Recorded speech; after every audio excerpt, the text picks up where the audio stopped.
Bonjour. Ça va? Super. Quelle joie d'être avec vous ce matin. Mais j'ai une joie. C'est difficile pour moi de la contenir.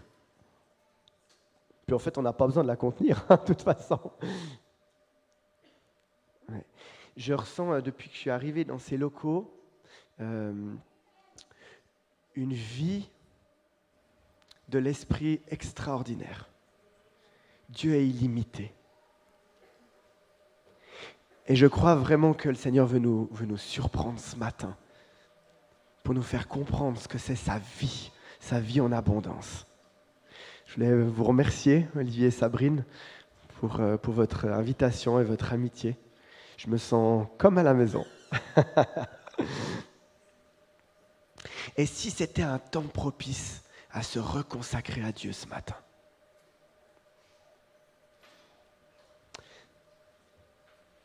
Est-ce qu'on a véritablement soif de lui? C'est ma question. Est-ce qu'on aspire ardemment à le rencontrer ce matin?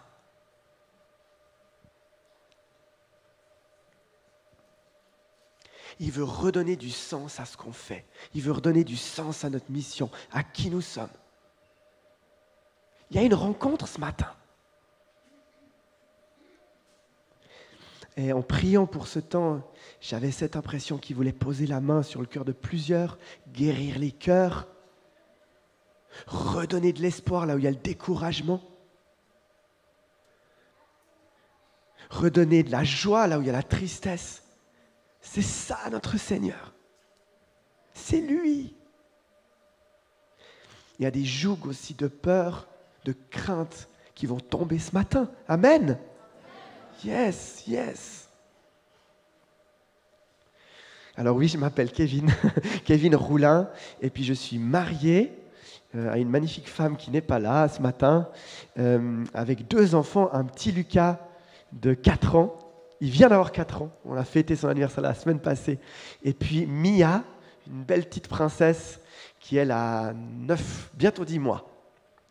Et voilà, le mariage c'est magnifique, c'est à contre-courant de la société actuelle. Et pourtant, la puissance qu'il y a derrière est dans le mariage. Et puis sinon, je viens effectivement d'Impact Sainte-Croix, un groupe de jeunes, quelques jeunes qui se sont rassemblés il y a quelques années. Et puis la grâce de Dieu est venue. On a vu des dizaines et des dizaines de jeunes découvrir Dieu. Et puis petit à petit, c'est devenu une église depuis un peu plus d'1 an. Et c'est fou. Et c'était complètement dingue ce que Jésus a pu nous faire vivre. Et je suis reconnaissant de voir son œuvre semaine après semaine.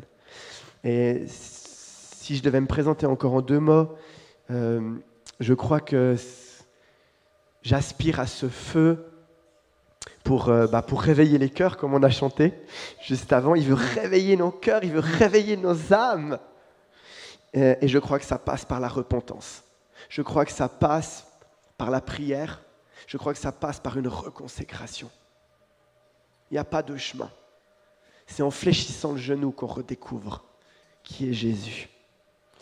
En parallèle, je fais quelques recherches en sociologie, de la famille. Je suis passionné par ça. Et puis, on a une entreprise familiale. D'ailleurs, il y a une collègue que je salue, Catherine, qui est là. Salut. Une trentaine de personnes. On a une entreprise familiale où je suis directeur des ressources humaines. Ce matin, il veut redonner du sens à nos vies, dans notre marche avec lui. Il veut réaffirmer notre appel. Il veut réaffirmer les promesses, parce qu'on a tous des promesses. Tous autant que nous sommes ici, on a des promesses sur nos vies. Et il veut les réaffirmer ce matin. Est-ce que tu veux les entendre? Il y en a plusieurs, là, je sens déjà, ils veulent les entendre. Parce que Dieu parle. Alors je vais juste prier. Seigneur, ouvre nos cœurs. Donne-nous une humilité nouvelle à écouter ta voix. Tellement de fois, on essaye de faire avec nos forces, avec nos possibilités. Ce matin, nous redonnons les armes et nous crions à toi. Nous te déclarons roi ici dans ce lieu. Nous déclarons ta souveraineté, nous déclarons ta royauté ici. Que toute œuvre du malin se soumette à l'œuvre de la croix ce matin. Que tout esprit de doute, de confusion ou d'orgueil se plie à la gloire de Jésus. Parce que nous aspirons à toi, parce que nous aspirons à la vérité, parce que nous aspirons à plus te connaître ce matin. Alors nous fermons toute porte de l'œuvre des ténèbres et nous appelons ta vie. Amen. Yes, vous êtes avec moi, c'est bon ça. C'est bon. Alors le titre de mon message, c'est « Retrouver une vision ». Re-rencontrer Jésus dans le désert. Retrouver une vision. En fait, je vois beaucoup de chrétiens, beaucoup de gens qui ont rencontré Dieu, qui ont fait un face-à-face avec lui. Je vois petit à petit perdre le feu, perdre la motivation et comme un découragement qui vient. Ça, c'est ce que je peux voir autour de moi. Et j'ai envie de le dénoncer ce matin. Parce que ce n'est pas l'œuvre de Dieu, ça. Et il est si simple de se perdre en chemin, avec des doutes, avec de la culpabilité, avec de la honte, parfois. Alors on peut se perdre en chemin. Et ce matin, Jésus veut retourner les choses. Paul, dans 2 Timothée 4,7, on le connaît ce verset, le grand Paul, celui qui a écrit toute une partie de la parole, il se contente de dire quoi à la fin de sa vie ? J'ai combattu le bon combat. J'ai achevé la course. J'ai gardé la foi. On est dans un combat et il n'y a rien qui est neutre. Ce matin, il y a un temps de positionnement. Parce que ce combat, il est bien réel. Et Paul l'avait bien saisi.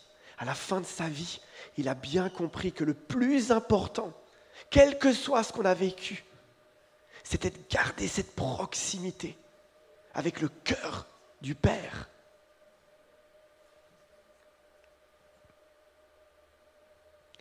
Et c'est vrai, le découragement arrive vite. Et j'ai envie de m'arrêter sur ça. Peut-être certains d'entre vous ici, vous êtes découragés. Vous êtes venus en étant découragés. Eh bien, prenons l'histoire d'Élie. Qui c'est qui connaît Élie là ?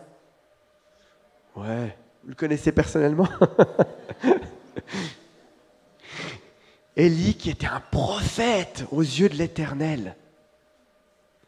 Cet Élie-là, il était découragé à un moment donné. On n'en parle pas souvent.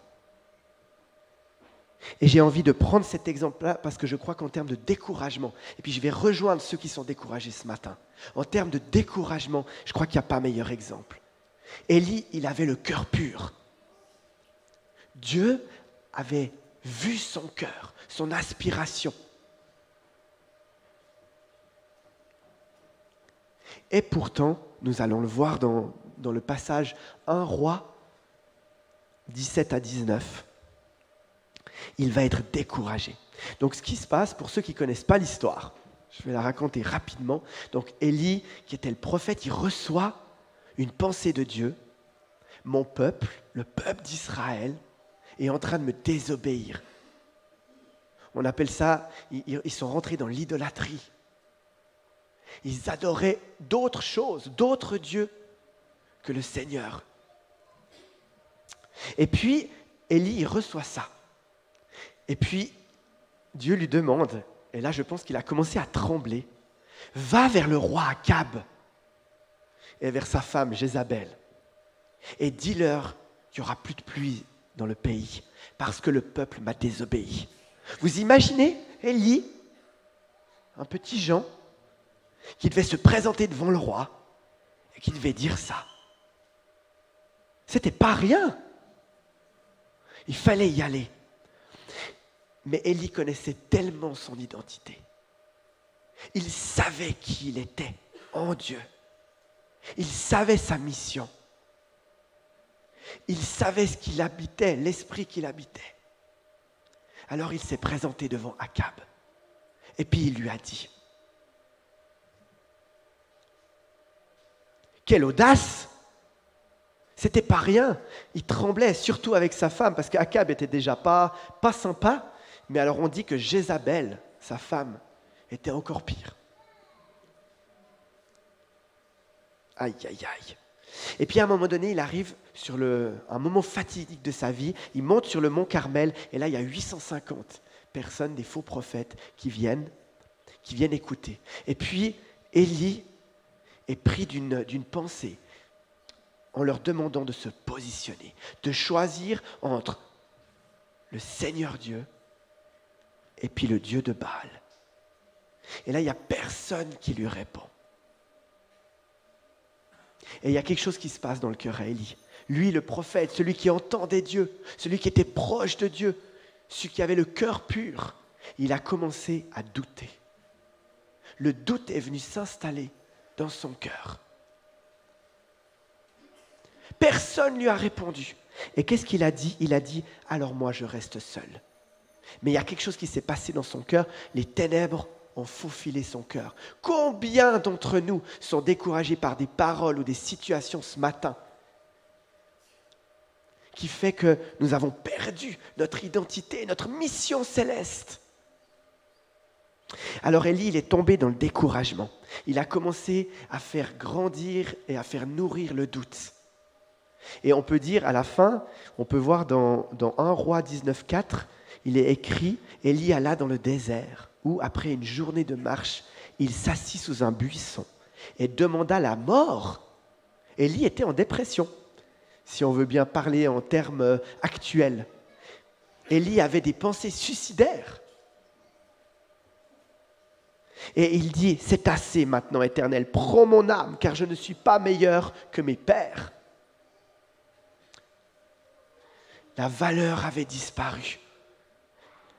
La relation avec Christ avait été atténuée. Et il y a comme la culpabilité, voire même de l'apitoiement qui est venu. Et c'est ce que j'ai envie de vous dire, chers amis, ce matin. Le découragement vient d'une perte de vision.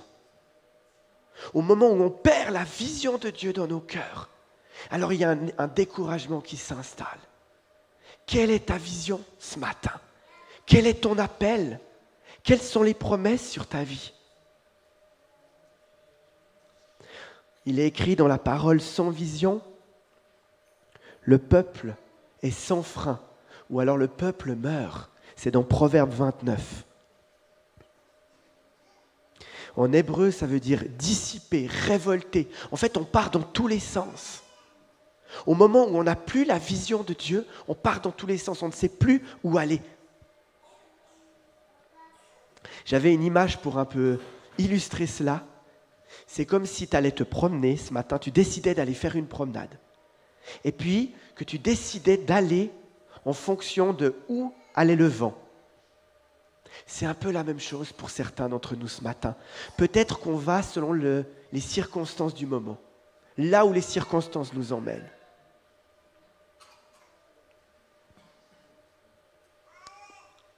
Mais je ne crois pas que Jésus nous a montré cet exemple. Lui qui a été ébranlé par des circonstances terribles, il a gardé le cap, il a gardé la vision, il a gardé l'identité qu'il avait.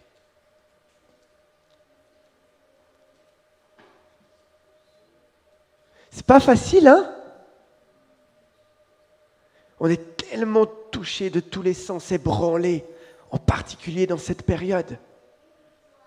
On ne peut pas faire par nous-mêmes. Il y a une abdication.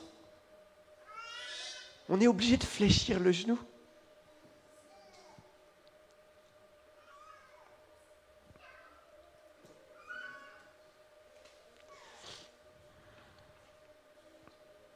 Alors c'est un temps de positionnement. Et puis alors que je parle, commencez à demander au Seigneur, viens réaffirmer la vision que tu as mis en moi. Viens me redonner un feu nouveau pour la prière.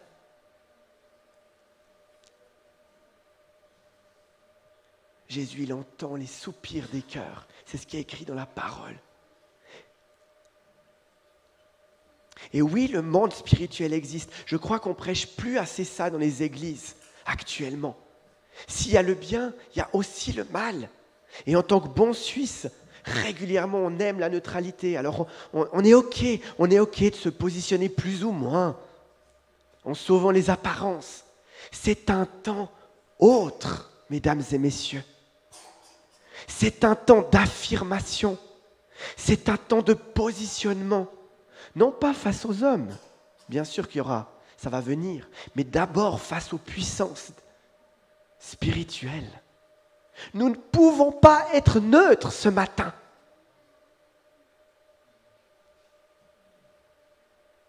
On ne peut pas rester neutre. Et alors que nous nous positionnons spirituellement, il y a une identité céleste qui vient sur nous, qui vient en nous. Nous comprenons l'autorité que nous avons, pas par nous-mêmes, mais par le sacrifice de Jésus à la croix. Il a vaincu la mort. Nous sommes devenus ses enfants. Nous sommes adoptés. Il n'y a plus rien à faire. Cette autorité-là, elle est sur nous. Qui veut reconquérir dans la prière ces terrains-là ?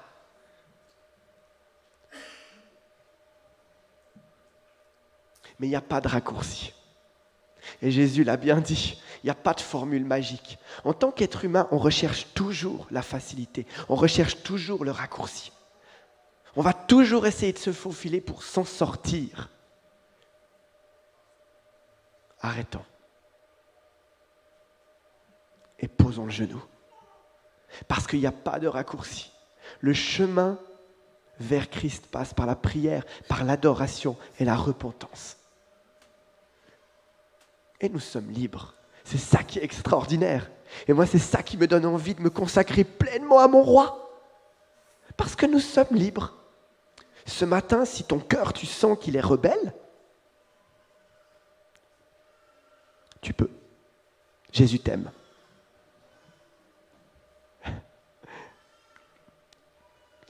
Alors on voit, si on reprend l'image du désert, Élie, il est allé pour mourir au désert.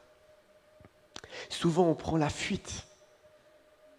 Souvent, dans le découragement, on va errer, on va rentrer dans le désert sans savoir pourquoi on vit cette période. Et je crois que l'errance, c'est le pire pour un être humain. De ne pas savoir où on va, de ne pas savoir pourquoi on marche, de ne pas avoir du sens, de ne pas sortir de l'égoïsme et avoir une mission bien plus haute, bien plus noble, bien plus grande. Ça va, vous êtes là en haut? Yes.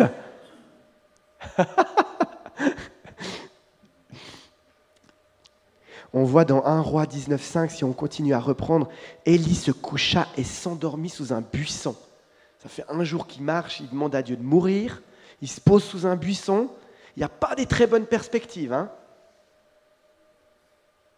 Et voici, un ange le toucha et lui dit, Élie, lève-toi et mange. Alors c'est ça la bonne nouvelle ce matin. Jésus veut te rencontrer dans ton désert. Jésus, alors que tu es sous ce buisson en train de demander la mort, il veut te rencontrer. Amen. C'est ça qui est extraordinaire dans l'Évangile. Il y a toujours une espérance parce que le Seigneur vient racheter, vient nous tirer des ténèbres pour que sa gloire éclate au grand jour. Et c'est vrai que si on prend l'exemple de Jésus, au moment où il était dans le désert, comment il a agi? C'était un temps extraordinaire pour l'humanité. C'est 40 jours dans le désert pour Jésus. S'il tombait dans la tentation, l'être humain, le monde n'avait plus d'espérance. Ces 40 jours dans le désert, où il commence à être tenté, où il y a des doutes, où il y a des découragements, il les a vécus, Jésus. Il connaît cette situation. Mais il va proclamer la parole. Il va proclamer: l'homme ne vivra pas que de pain seulement, mais de toute parole qui est issue du Père. Combien on proclame dans le désert les vérités de la parole. Combien il y a ce positionnement spirituel où on déclare ce qui va venir, qui n'est pas encore, mais qui existe déjà au ciel. Parce que tout existe au ciel. Si pour toi c'est impossible, pour le roi c'est possible. Tout est déjà là. Et je veux croire qu'en ces instants, alors que je prêche, la foi grandit dans vos cœurs. Des jambes, des cœurs nouveaux, des espérances nouvelles, des vies nouvelles sont déjà au ciel. Mais il attend que nous crions à lui et que nous lui demandons d'intervenir parce qu'il aimerait collaborer avec l'humanité. C'est ça le souhait le plus profond qu'il a. Il y a des cœurs qui sont en train d'être touchés ce matin. Sois encouragé. Que la vie pénètre ton cœur en cet instant. Parce que le ciel est ouvert ce matin à celui qui veut l'entendre, à celui qui a soif. Le ciel est ouvert. Wow. Merci Seigneur pour l'œuvre que tu es en train de réaliser dans les cœurs. On vit tous des moments de désert. David, avec les moutons, 10 ans alors qu'on lui a proclamé, on lui a prophétisé qu'il allait être roi. 10 ans à garder des moutons. Qui veut garder des moutons 10 ans là? Dites-moi.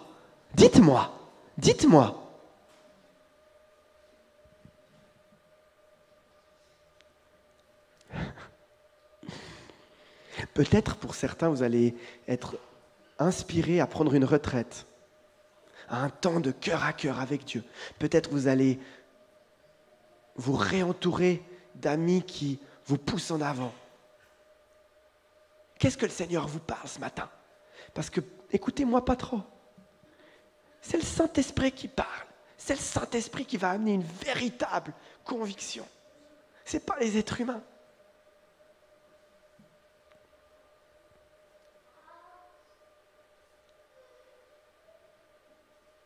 Au moment où Jésus est sorti du désert, et je vais finir par là, son ministère a commencé.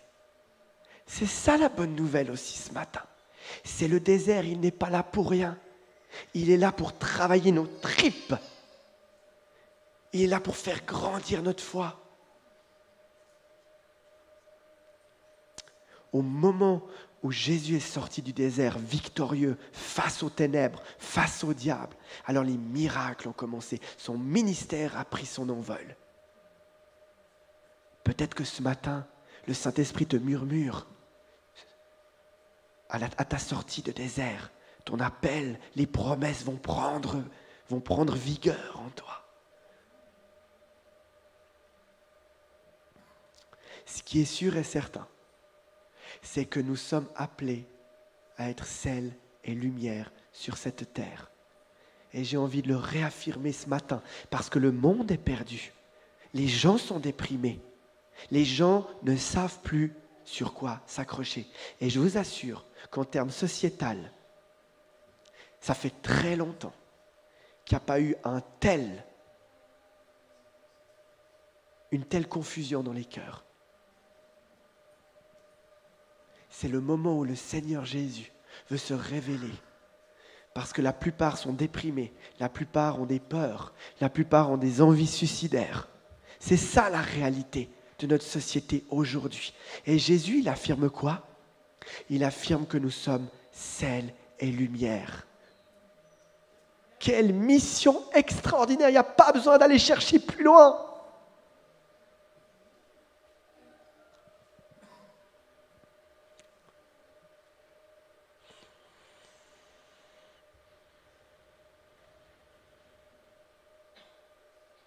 Est-ce qu'on peut prendre... Est-ce qu'il y a quelqu'un de là, par exemple, celui qui jouait de la guitare, qu'on puisse vivre un temps cœur à cœur avec Jésus? ou n'importe quel instrument. Mais ce matin, il y a une invitation à persévérer. On n'a rien sans persévérance. C'est quoi ta terre promise? Quelle est ta terre promise? Est-ce que tu connais les promesses sur ta vie? Les Israélites, ils ont tourné 40 ans dans le désert. Certains sont morts. Certains n'ont jamais vu la terre promise. Ils sont morts en cours de route. Quelles sont les promesses? Quels sont les rêves? Quels sont les rêves qui bouillonnent dans ton cœur? Quelles sont les choses que le Seigneur met à cœur sur ta vie?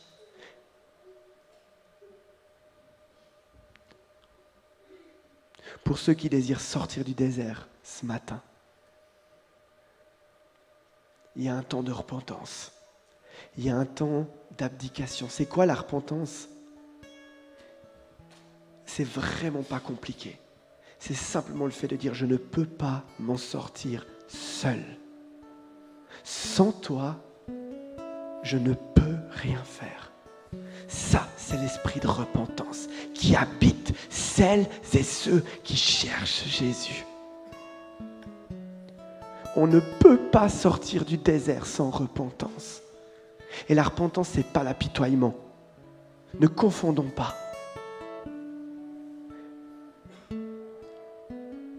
La repentance, c'est un cri du cœur. C'est un cri sincère avec les mots que tu veux, avec les soupirs que tu veux. J'ai besoin de toi, Jésus. Je ne veux plus faire sans toi. Je ne veux plus avoir des plans humains, charnels, qui empêchent la vie en abondance. Comment sait-on quand nous sommes en terre promise? Comment tu sais que tu es dans la terre promise? Je vais vous le dire ce matin. On sait qu'on est en terre promise quand il y a la multiplication qui vient. Quand partout où tu passes, la vie jaillit. Qu'il y ait des personnes qui soient libérées de leur peur, des personnes qui retrouvent la joie, des guérisons. Parce que Jésus veut se manifester au-delà de ce qu'on peut imaginer. Est-ce qu'on aspire à cette vie en abondance que la Bible promet à celui qui cherche son cœur? Alors ce matin, on va terminer. Et je vous propose de commencer à lui demander. Jésus, interviens dans mon cœur. Interviens sur cette situation où je n'arrive pas à perdre le contrôle. Et ça me bouffe de l'intérieur.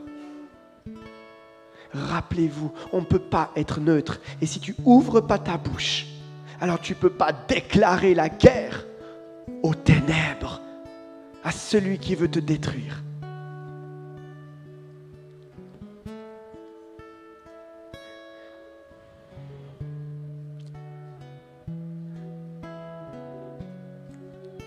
Commence à lui parler. Commence à lui dire ce que tu veux lui dire. Je déclare au nom de Jésus une liberté nouvelle ici dans ce lieu. Une liberté nouvelle à sentir l'amour de Dieu. Il y a des gens, ça fait des années et des années, vous tirez. Je déclare en ces instants que l'amour de Jésus touche et envahit vos cœurs.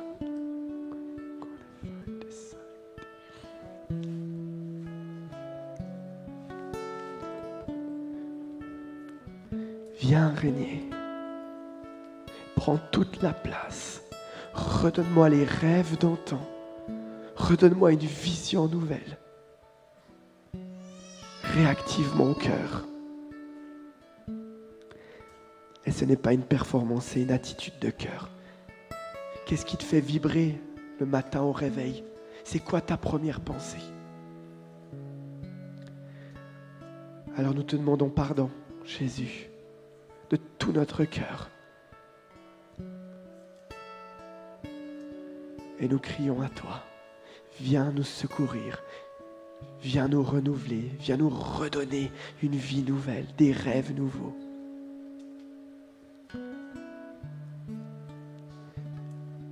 allez-y, allez-y, allez-y. Que ce torrent d'eau vive coule ce matin. Que la vie jaillisse. Jésus, Jésus, Jésus, c'est toi que nous voulons, c'est toi que je veux.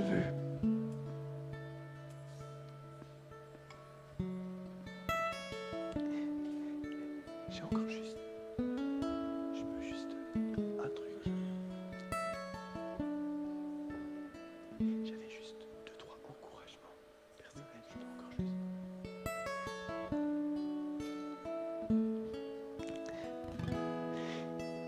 Il y avait juste 2-3 encouragements. Continuons à chercher le cœur de Dieu. Il y avait pour Madame, vous avez prié toute votre vie pour certaines choses, et c'est comme si le Seigneur ce matin, il vous disait, continuez à prier parce que j'ai entendu votre prière. Il y a encore des choses qui ne se sont pas passées, que vous aspiriez profondément. Le Seigneur ce matin, il a entendu votre cœur et vous pouvez être dans l'espérance profonde parce que le Seigneur, il a entendu la prière. Et ces derniers temps, vous avez eu des doutes en disant, mais est-ce que vraiment ça va se passer, ce que j'ai entendu? Le Seigneur a entendu votre cri et vous pouvez être libérés. Et ces larmes, c'est vraiment des larmes d'espérance. Vous allez avoir une nouvelle vigueur dans la prière et vous allez avoir une nouvelle vie dans ce qui vous aspire. Amen. Amen. Il y avait aussi pour vous, Madame, vous, juste vous, il y avait vraiment comme le Seigneur qui vous purifiait. Toute honte est en train de partir ce matin. Vous êtes une créature merveilleuse. Et vous luttez avec des pensées en disant, je ne suis pas à la hauteur. Et je suis sale. Cette saleté, au nom de Jésus, elle est en train de partir. Vous allez vous voir vivante et propre. Wow, merci. Le Seigneur est en train de consoler aussi. Il est en train de consoler. Puis une dernière chose, c'était, j'ai plusieurs, pour vous, au milieu, là, oui, il y avait vraiment un esprit prophétique. Il y a vraiment un esprit prophétique sur toi. Et il y a comme le Saint-Esprit qui veut que tu ouvres ta bouche, que tu prennes confiance, que tu t'affirmes dans l'humilité. Mais Jésus désire parler au peuple à travers ta bouche, avec humilité. Et puis la dernière, c'était pour vous. Juste là, ouais. Exactement. Votre cœur aspire à Christ d'une manière magnifique. Vous aspirez véritablement. Et c'est comme si vous vous retrouvez souvent face à des impasses. Et puis c'est pas ce que vous aspirez. Il y a plus que vous aspirez. Il y a des choses profondes. Et le Seigneur ce matin, il veut vous encourager en disant, j'ai entendu. Continuez, persévérez. Faites-vous confiance dans ce que vous recevez. Parce que les choses vont se passer. Quand je commence une œuvre, je la finis. Le Seigneur veut vous encourager ce matin profondément. Amen.